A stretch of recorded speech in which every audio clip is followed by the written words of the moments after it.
Okey, bagi rumusan ataupun pengukuhan, guru akan meminta 3 orang pelajar untuk merumuskan secara ringkas mengenai tajuk yang telah dipelajari.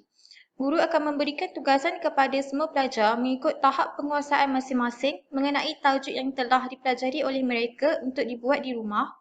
Guru menamatkan sesi pengajaran dan pembelajaran. Guru meninggalkan kelas selepas sesi pengajaran dan pembelajaran ditamatkan. Okey, ini adalah alat bantu mengajar, iaitu tugasan kepada pelajar. Bahagian A, tugasan ini diberikan kepada murid yang kurang menguasai tajuk yang telah dipelajari. Ini adalah contoh-contoh soalan. Ini adalah alat bantu mengajar bagi bahagian B dan C, iaitu tugasan kepada pelajar.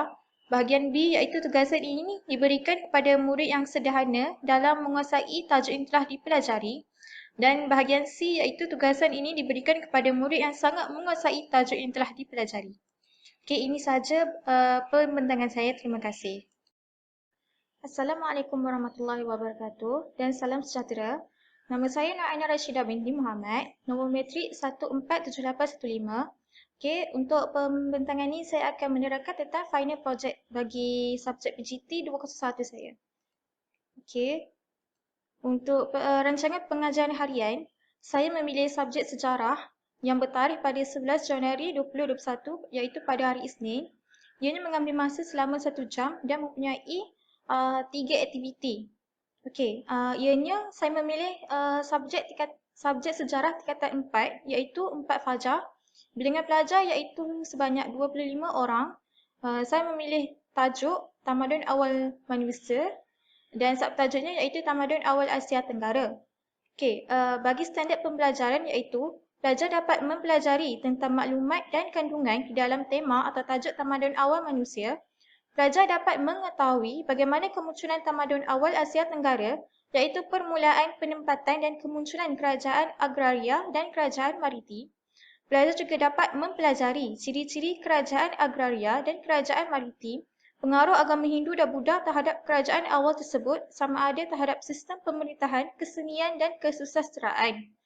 Untuk objektif, pelajar pada akhir pengajaran ini dan pembelajaran ini, pelajar dapat menjelaskan bentuk-bentuk kerajaan awal iaitu ciri-ciri kerajaan agraria, ciri-ciri kerajaan maritim dan pelajar juga dapat menjelaskan pengaruh agama Hindu dan Buddha dalam kerajaan awal, menjelaskan cara-cara kedatangan pengaruh agama Hindu dan Buddha dan menjelaskan pengaruh agama Hindu dan Buddha dalam sistem pemerintahan pada tamadun awal tersebut. Okey, ada 3 aktiviti iaitu aktiviti pertama set induksi ataupun aktiviti 1 iaitu satu video berdasarkan tamadun awal Asia Tenggara ditayangkan di dalam kelas. Kemudian pelajar dikehendaki menjawab kuis berdasarkan video dan topik tersebut ianya dijalankan melalui projektor dan Kahoot. Melalui aktiviti 1 ini, pelajar dapat mengetahui dan menjelaskan tentang tamadun awal Asia Tenggara dan menjelaskan bentuk-bentuk kerajaan awal dan pengaruh agama Hindu dan Buddha terhadap tamadun tersebut. Untuk aktiviti kedua iaitu teka apa dalam bingo. Permainan ini bertujuan untuk menguji kefahaman dan pengetahuan pelajar tentang topik yang diajari serta memupuk sikap kerjasama di antara pelajar. Melalui aktiviti 2 ini, iaitu permainan ini dipanggil sebagai teka apa dalam bingo kerana pelajar akan diberi giliran untuk memilih huruf dalam askara bingo atau perkataan bingo dan menjawab soalan berdasarkan perkataan yang dipilih dan pelajar seharusnya menjawab dengan betul. Pelajar perlu membentuk 5 kumpulan iaitu setiap kumpulan mempunyai 5 orang ahli. Dan aktiviti ketiga iaitu undian dan penceritaan. Pelajar akan mengundi tajuk yang hendak dipersembahkan. Tajuk tersebut hendaklah memenuhi kriteria ciri-ciri tamadun awal Asia Tenggara. Bagi aktiviti 3, kumpulan pelajar perlu berada di dalam kumpulan yang sedia ada dan pelajar perlu membuat undian untuk melakukan persembahan ringkas. Ianya bertujuan untuk mengukuhkan lagi kefahaman pelajar serta dapat membantu pelajar untuk lebih mengingati topik tersebut. Okey, mood penyampaian iaitu game-based learning, pengisian kurikulum, ilmu iaitu pendidikan subjek sejarah, nilai iaitu pelajar dapat mengambil iktibar dari pembentukan tamadun awal Asia Tenggara, menghargai sumbangan tamadun terdahulu dan belajar untuk mencipta dan membina sesuatu serta dapat mencuba memajukan sesebuah tamadun atau peradaban. Bagi EMK iaitu guru dapat Guru menggunakan laptop, LCD dan projektor untuk menyampaikan pengajaran. Untuk alat bantu mengajar, apa yang digunakan iaitu buku teks, LCD, projektor, laptop, data internet serta alat-alat permainan untuk aktiviti 2 dan aktiviti 3. Bagi penilaian dan pentafsiran, pelajar dapat menjelaskan bentuk-bentuk kerajaan awal tamadun awal Asia Tenggara, pengaruh agama Hindu-Buddha dalam kerajaan awal termasuklah cara kedatangan dan pengaruh kedua-dua agama tersebut terhadap sistem pemerintahan, kesenian dan kesusasteraan kerajaan awal berdasarkan aktiviti yang dijalankan oleh guru di dalam kelas. Refleksi iaitu 21 daripada 25 orang pelajar dapat menguasai objektif pembelajaran dan diberi latihan pengukuhan, manakala 4 daripada 25 orang pelajar tidak menguasai objektif pembelajaran dan diberikan latihan pemulihan. Okey, untuk set induksi ataupun aktiviti 1. Tayangan video dan Kahoot berlangsung selama 20 minit. Guru menayangkan video tentang tamadun awal Asia Tenggara yang berdurasi selama 6 minit. Link tayangan video itu telah saya letakkan di dalam slide seterusnya. Okey, guru memberikan pelajar ruang untuk bertanyakan soalan sekiranya pelajar tidak faham selepas tayangan video berlangsung. Guru menyuruh pelajar membentuk 5 kumpulan yang terdiri daripada 5 orang dalam setiap kumpulan. Guru menayangkan soalan kuis daripada aplikasi permainan Kahoot pada papan putih di hadapan kelas tentang konsep tamadun awal Asia Tenggara. Guru meminta pelajar berbincang dalam kumpulan masing-masing supaya pelajar dapat menjawab soalan tersebut dengan lebih pantas. Guru juga menerangkan secara ringkas tentang jawapan yang diberikan oleh pelajar sekiranya pelajar mengemukakan soalan. Okey, ini adalah alat bantu mengajar, laptop dan projektor LCD. Sambungan internet bagi permainan yang memerlukan internet, dan link video iaitu saya telah masukkan di dalam YouTube dan ini adalah linknya. Dan permainan Kahoot, ini juga saya ada letakkan link bagi permainan Kahoot tersebut. Okey, ini adalah contoh kuis yang telah saya letakkan di dalam permainan Kahoot tersebut. Okey, ini adalah muka hadapan bagi soalan kuis Kahoot tersebut. Contoh soalannya iaitu kuis 1. Apakah sumbangan yang telah dibuat oleh kerajaan agraria dalam sistem pertanian? Dalam kuis Kahoot ini, ada 4 pilihan jawapan iaitu bere, parit, traktor dan keris. Jadi pelajar perlu memilih jawapan yang betul. Contoh soalan pertama iaitu jawapannya adalah bere. Jadi apabila pelajar telah siap menjawab soalan, selepas habis tempoh menjawab soalan, akan keluar adakah jawapan pelajar tersebut adalah betul ataupun salah. Jadi, ini adalah soalan yang seterusnya, iaitu soalan kedua. Berikut merupakan kerajaan awal maritim kecuali ada pilihan jawapan di sana dan kuis ketiga iaitu cara-cara kedatangan pengaruh Hindu dan Buddha dalam kerajaan awal. Kuis keempat iaitu kepentingan bahasa Sanskrit dalam kerajaan awal Asia Tenggara kecuali. Dan kuis kelima iaitu kemahiran penduduk kerajaan maritim. Kuis keenam iaitu faktor-faktor yang mendorong perkembangan Kedah Tua sebagai pelabuhan intraport. Kuis ketujuh iaitu adakah kerajaan maritim terkenal dengan pertanian. Kuis yang ke-8 iaitu Raja Indravarman I telah membina sistem pengairan dan bere. Apakah yang dimaksudkan dengan bere? Dan kuis yang ke-9, bagaimanakah kerajaan Angkor boleh muncul sebagai sebuah kerajaan agraria yang kuat? Okey, bagi aktiviti kedua, iaitu teka apa dalam bingo yang berlangsung selama 20 minit juga. Guru menerangkan cara permainan teka apa dalam bingo kepada pelajar.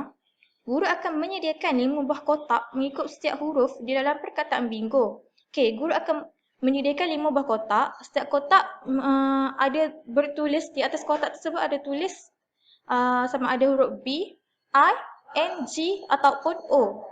Okey, di dalam setiap kotak mengandungi 3 soalan yang berbeza warna kertas dan salah satu daripada 3 soalan itu mempunyai soalan kebat. Jadi, guru akan memanggil setiap ketua kumpulan untuk melempar dadu bagi mengetahui giliran setiap kumpulan. Contohnya, satu biji dadu mempunyai nombor 1 sehingga nombor 6. Jika kumpulan tersebut dapat nombor 1, maka kumpulan tersebut adalah kumpulan yang pertama. Okey, setelah selesai sesi undian, guru akan memberikan peluang kepada kumpulan pertama untuk memilih huruf yang mereka mahukan. Setelah itu, kumpulan tersebut diarahkan untuk memilih salah satu daripada 3 soalan berdasarkan kertas warna di dalam kotak itu dan diikuti kumpulan yang seterusnya. Guru akan memberikan 3 minit kepada kumpulan tersebut untuk membuat perbincangan. Jika kumpulan tersebut gagal untuk mengemukakan jawapan, peluang untuk menjawab akan diberikan kepada kumpulan seterusnya yang pantas mengangkat tangan. Tetapi, jika kumpulan kedua itu seharusnya memilih baki soalan yang lain di dalam kotak tersebut. Di dalam kotak tu ada 3 soalan. Soalan pertama telah diambil oleh kumpulan pertama.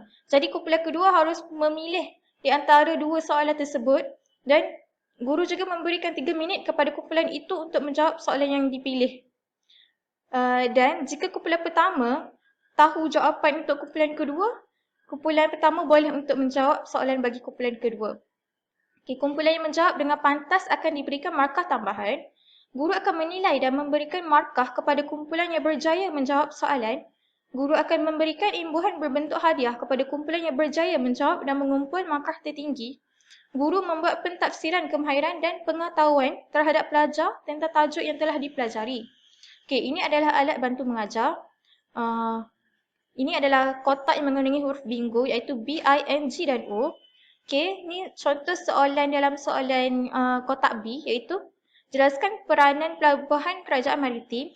Mengapakah tasik Tonle Sap penting kepada kehidupan masyarakat Angkor? Dan soalan kebat iaitu berdasarkan pengetahuan anda, apakah pencapaian masyarakat awal Asia Tenggara yang menjadi kebanggaan kepada masyarakat hari ini? Soalan bagi kotak A iaitu, pada pendapat anda, apakah peranan bahasa Sanskrit kepada masyarakat awal di Asia Tenggara? Pada pendapat anda, bagaimanakah generasi muda masa ini dapat memelihara sungai dan kesejahteraan hidup manusia? Ini adalah soalan kebat. Dan faktor-faktor yang menyebabkan Sriwijaya muncul sebagai sebuah kerajaan maritim yang terulung di Asia Tenggara. Manakala bagi kotak N iaitu, mengapakah penduduk maritim mampu menjadi pelaut yang hebat? Senaraikan 6 perkataan Sanskrit yang terdapat dalam bahasa Melayu. Dan soalan kebat iaitu, seandainya anda ingin memajukan kawasan anda sebagai pusat perdagangan antarabangsa, apakah usaha yang perlu anda lakukan?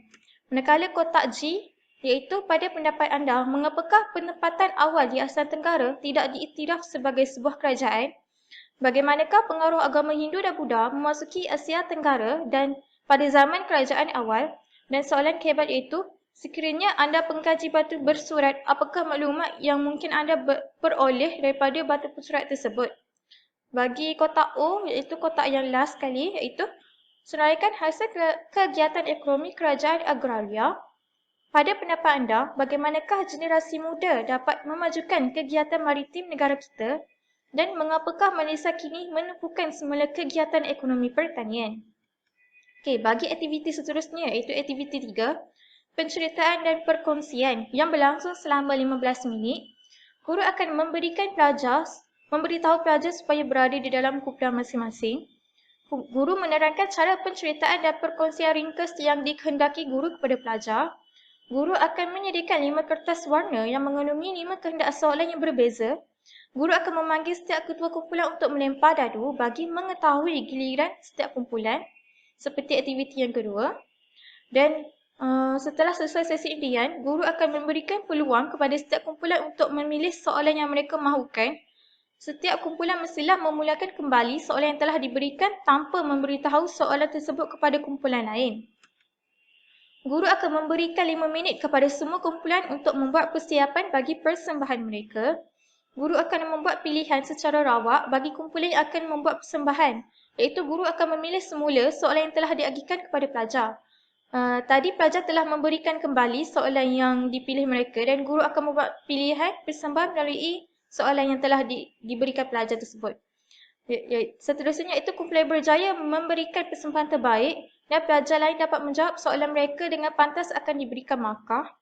Semasa persembahan dijalankan, pelajar lain perlulah meneka apakah tema bagi persembahan tersebut. Jika pelajar lain dapat menjawab dengan pantas, meneka dengan pantas apakah persembahan tersebut, tema persembahan tersebut, maka pelajar yang membuat persembahan tersebut dapat memberikan input kepada pelajar lain dan diberikan markah.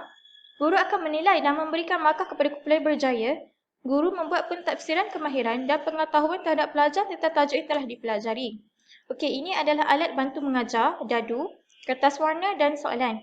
Ini adalah contoh soalannya iaitu buat sebuah lakonan ringkas tentang kegiatan ekonomi kerajaan agraria dan kerajaan maritim. Pelajar digalakkan untuk menggunakan apa-apa alat bantuan dan pelajar boleh menggunakan kreativiti masing-masing tanpa memberikan kata kunci soalan ketika membuat persembahan.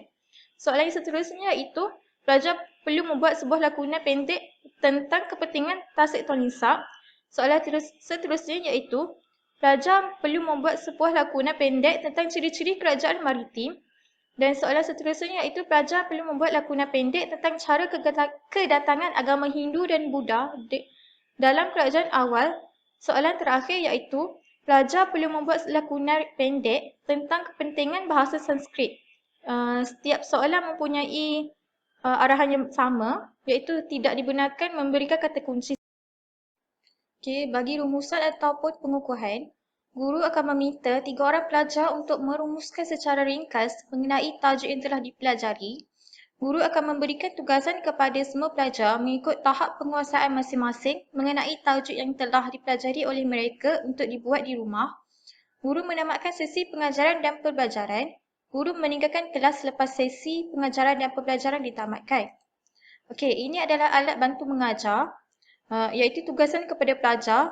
Bahagian A, tugasan ini diberikan kepada murid yang kurang menguasai tajuk yang telah dipelajari. Ini adalah contoh-contoh soalan. Ini adalah alat bantu mengajar bagi bahagian B dan C, iaitu tugasan kepada pelajar. Bahagian B iaitu tugasan ini diberikan kepada murid yang sederhana dalam menguasai tajuk yang telah dipelajari. Dan bahagian C iaitu tugasan ini diberikan kepada murid yang sangat menguasai tajuk yang telah dipelajari. Okey, ini sahaja pembentangan saya. Terima kasih.